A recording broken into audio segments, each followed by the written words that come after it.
God! Ay, saya ko. Oh my God.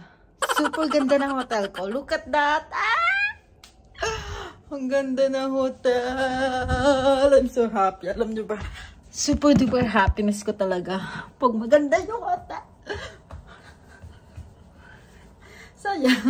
Ang saya kasi just like that every morning I can sit down here and thinking about life, how blessed I am and everything. I'm so happy. Grabe pagka. Yeah, so I'm just so happy.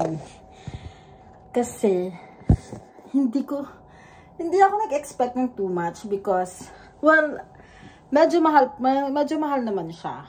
But yun nga, kasi every time na nagta-travel ako, I always consider to stay in a nice hotel. Ang goal ko talaga is yung maganda yung CR. Kasi sa CR ako takot. So, kailangan maaliwalas yung CR. Puti, gano'n. This is my hotel. I'm so happy. I will be staying here in Honda. Hyundai, I don't know. Pero sa bus kasi sabi, Honda Beach. For 2 nights. So, 3 days and 2 nights. Flight ko pa Jeju. But for now, I am going to enjoy this hotel. Parang ayoko na nga lumabas eh.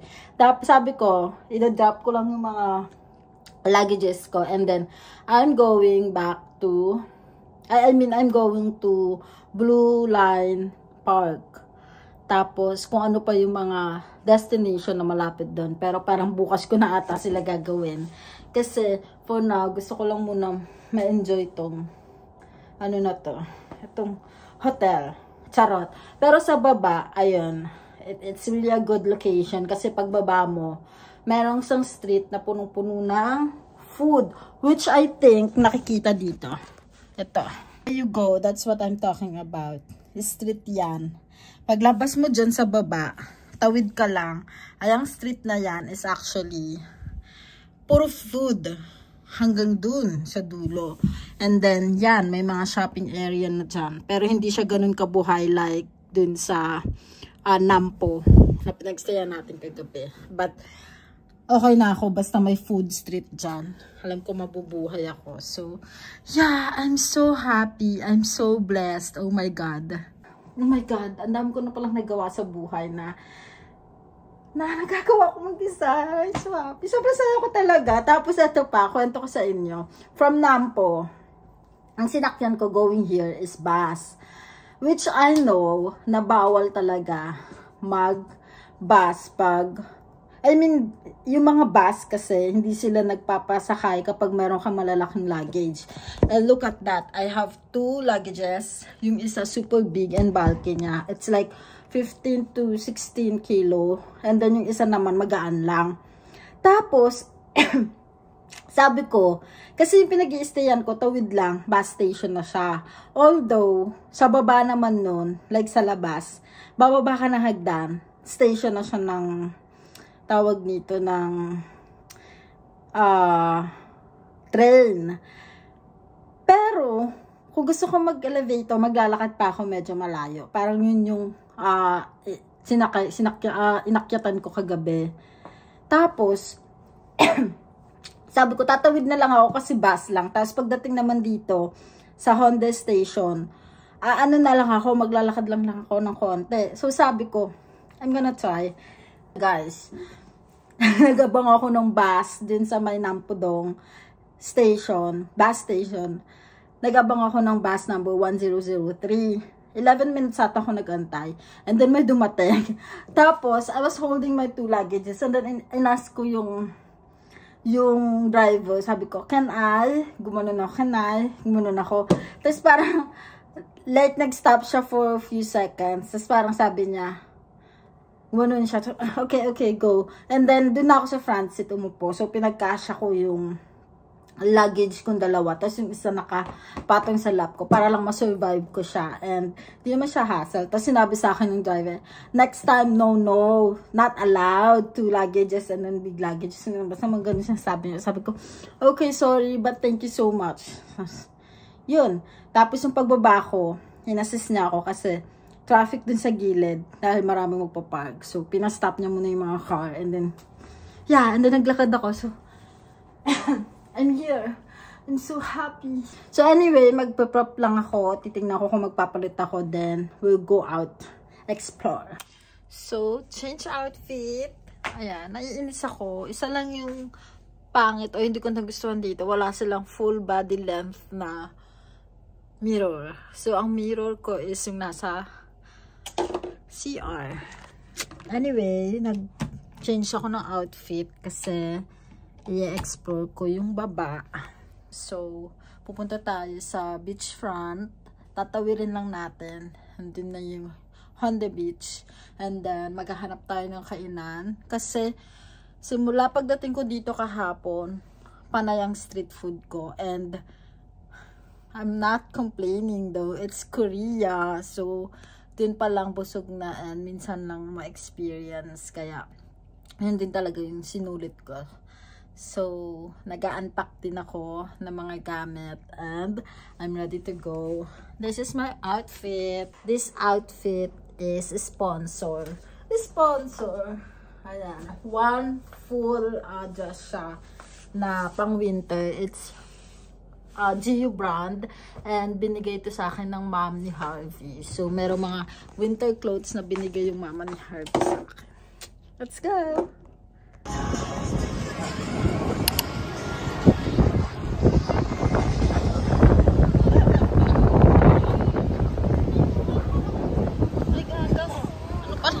Hi guys! So, finally here sa Honda Beach. Honda.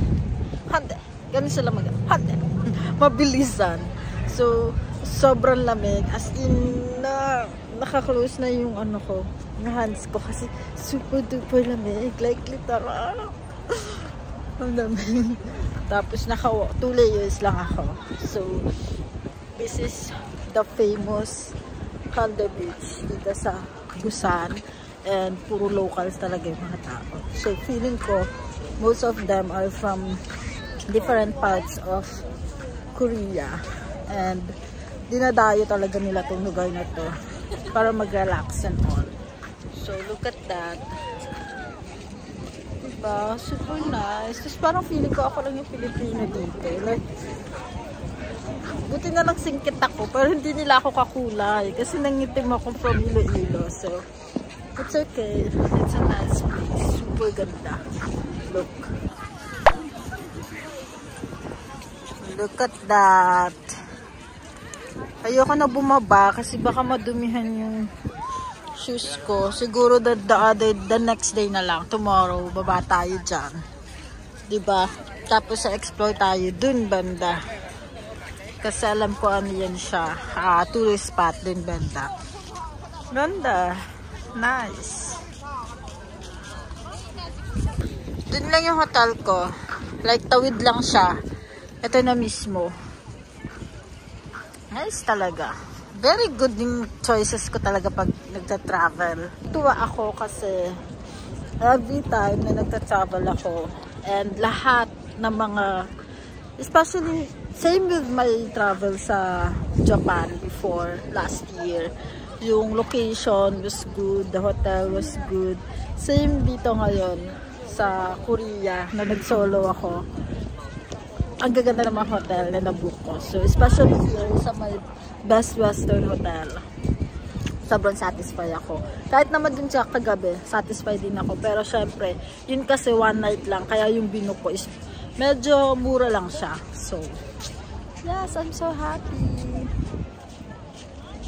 Target ko ngayon ay makahanap ng food na authentic Korean barbecue. Kasi, di pa ako makain ng kanin. So, 2 days na ako walang kanin. Hindi naman talaga ako maano sa kanin. Pero, 2 days na walang kanin. So, let's see kung makapag-pili tayo ngayon.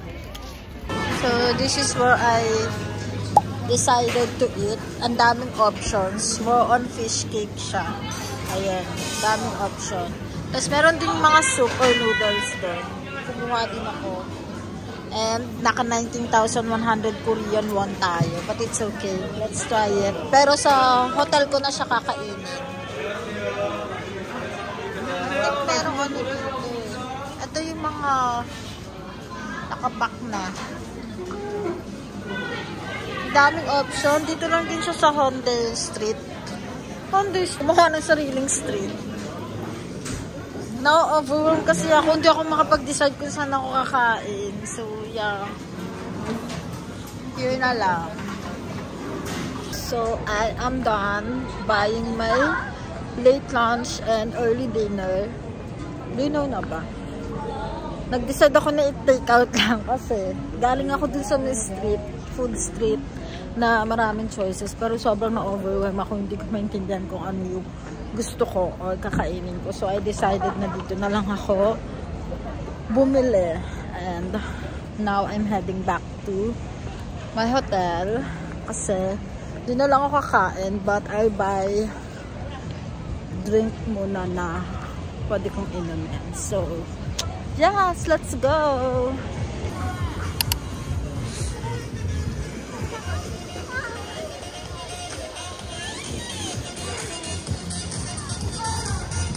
I'm back in my hotel room.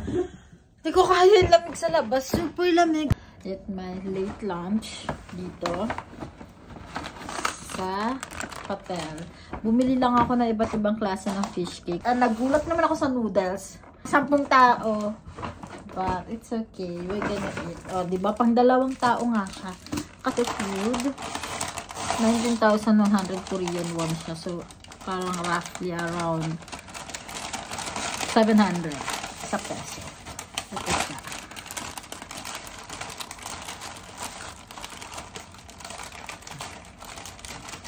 This one. Tadan.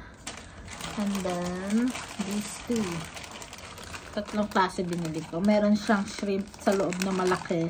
Tapos itong parang veggies. Fish cake. And this is my main dish. So, let's eat.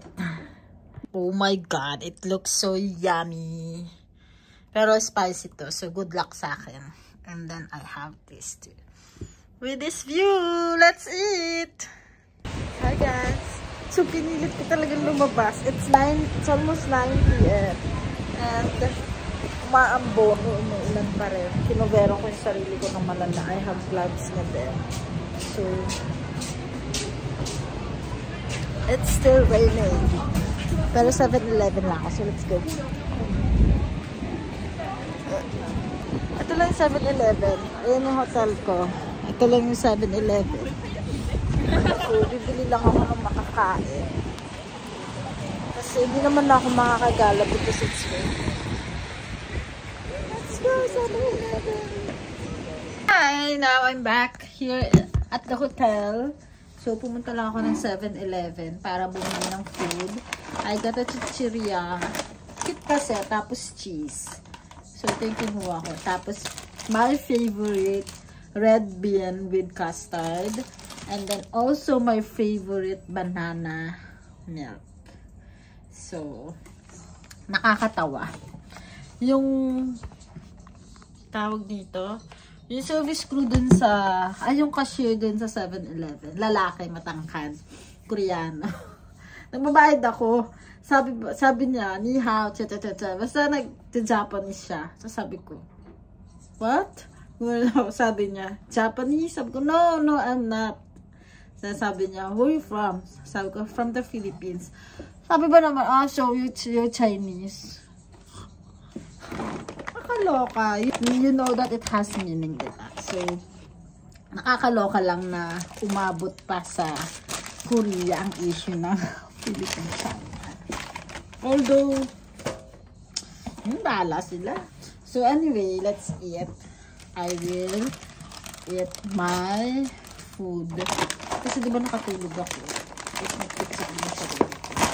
Then, dapat iinom ako. Tapos, naisip ko tomorrow na lang. Birthday sa lubong ko kasi bukas. So, tomorrow na lang ako iinom.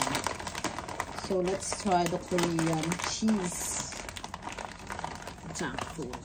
Hello Kitty. Wala kasing pangalan eh. Pero Sanrio license there siya. 7 cents. So, mag-product ng 7 cents. And ito lang.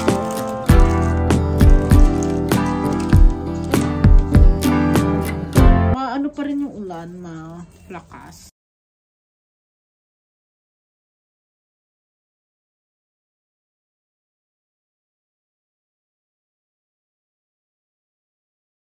Hi! So, I am here sa Honda Beach.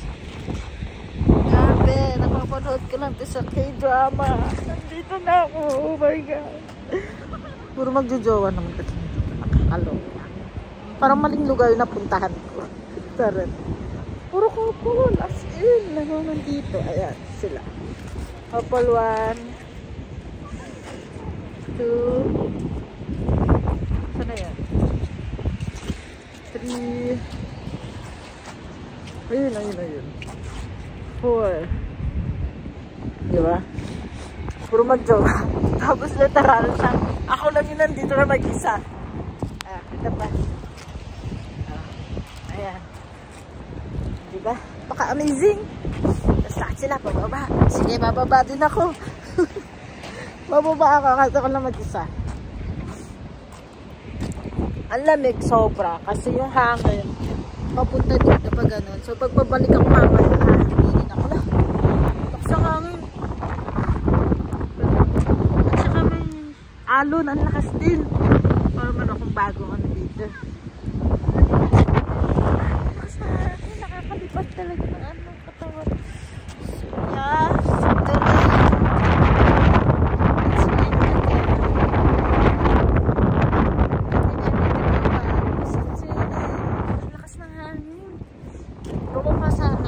sobrang lakas kasi ng hangin.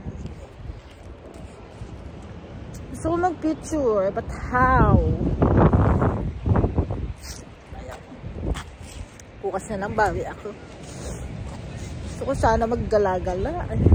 Parang walang lakas ng hangin. Nakakaloka. Yung hangin papasalubong. So super lamig. Super lamig, kakaloka. Tapos yung hangin nakakalipad ng tao.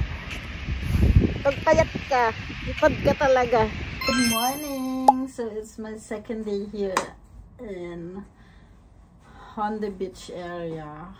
And I woke up 8 AM. Actually, nagising ako ng 7. Pero super bangag pa ako. So sabi ko papahinga muna ako kasi hindi naman ako naghahabol ng oras dahil it's DIY. So wala akong tour anywhere na in-avail sa Klook. But yeah, it's my day 2. And I am heading to Guangali Beach kasi dun tayo magbe-breakfast because I've heard that there are a lot of cafe na overlooking ang dagat. So, I'm done with my outfit. Here's my outfit. I have inner pa sa loob. Tapos my crop top na Celine. Then this coat and skirt. Yan, skirt. Tapos naka high boots ako. So, yeah, I'm ready to go. Not really. Ayusin ko lang yung gamit ko para magpaayos ako ng bed.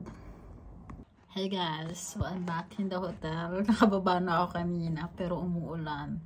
So I decided to get my breakfast first and then sabi kasi sa weather forecast 11, windy na lang siya, wala na siyang ulan. So I will go out na lang later 11 AM. So here's my food. Kimchi, burger, patty, and then yung mga side dish nila. Ito yung pinili ko kasi mukhang magugustuhan ko na. Yes, I'm gonna eat my breakfast na lang and then wait sa time, tas head tayo to Guangali Beach. Bye!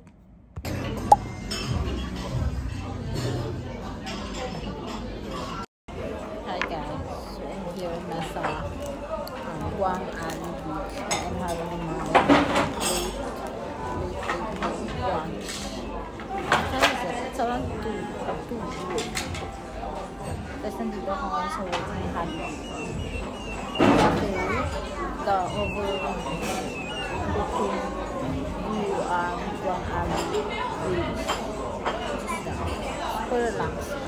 Kaya lang walang pwesto na malapit doon. Para mas maganda sana siya. But it's okay. Namiss ko yung American food. Ang dami, nakakaluka. For one, pero parang for 5 people. Pwede nyo mag-share. Nagano ako ng fries, buffalo wings.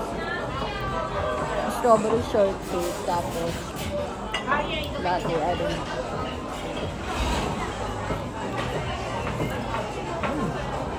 Okay lang.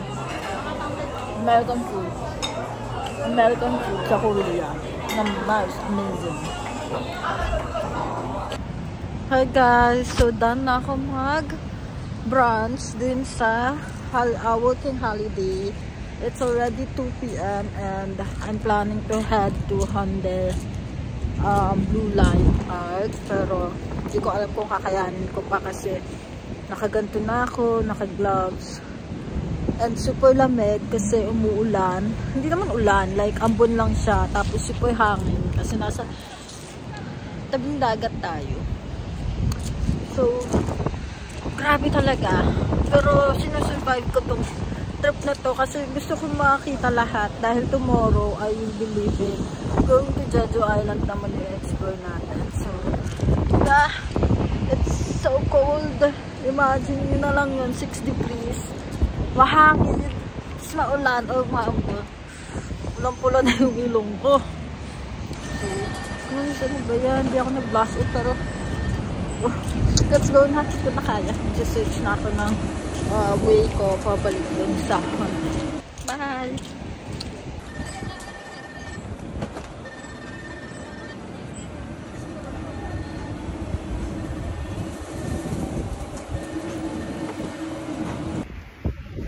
Hey guys, so finally nakapag-vlog na ako. Kanina pa ako paikot-ikot nagtagan ako dun sa may Guang Ali Beach. So nandito ako ngayon sa Cheongsapo Station and I'm planning to ride the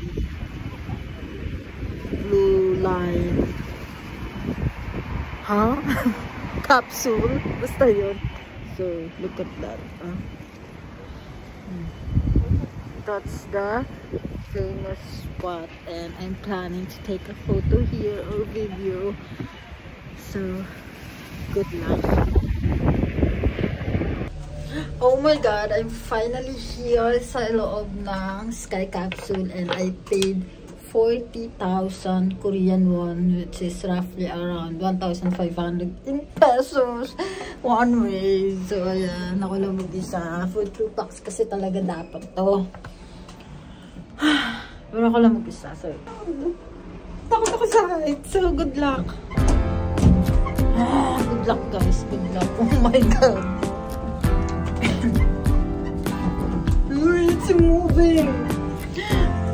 Moving.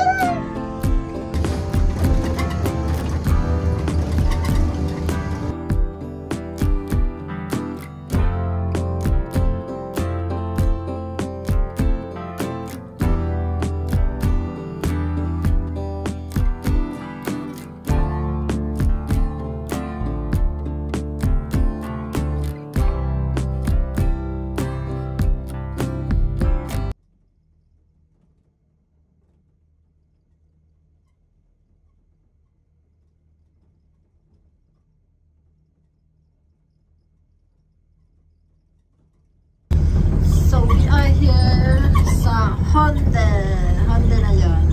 And this is the Hyundai Line, Blue Line Park, Maple Station. Tapos ayun, Hyundai Beach na. So kanina namang problema kung paano ko uuwi. Pero ngayon hindi na kasi ang lapit na pala. So lalakarin ko na lang siya. I guess, yun kung makakapaglakad na.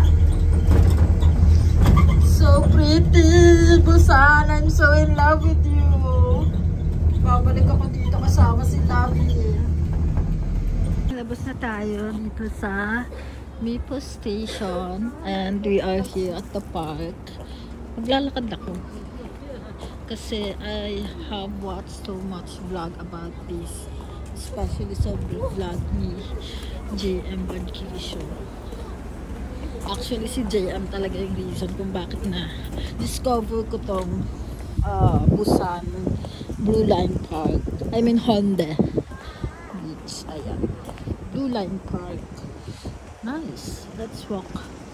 Kung ano yung makita natin. Oh my god. I think this is the one na dedicated for BTS. I guess parang ito yung ginawa for Jungkook something. But yeah, I watched that TDM's vlog. Ay, ito yung ano. Sabi ni daw, si try ko daw to eh. Sige nga, magkano to?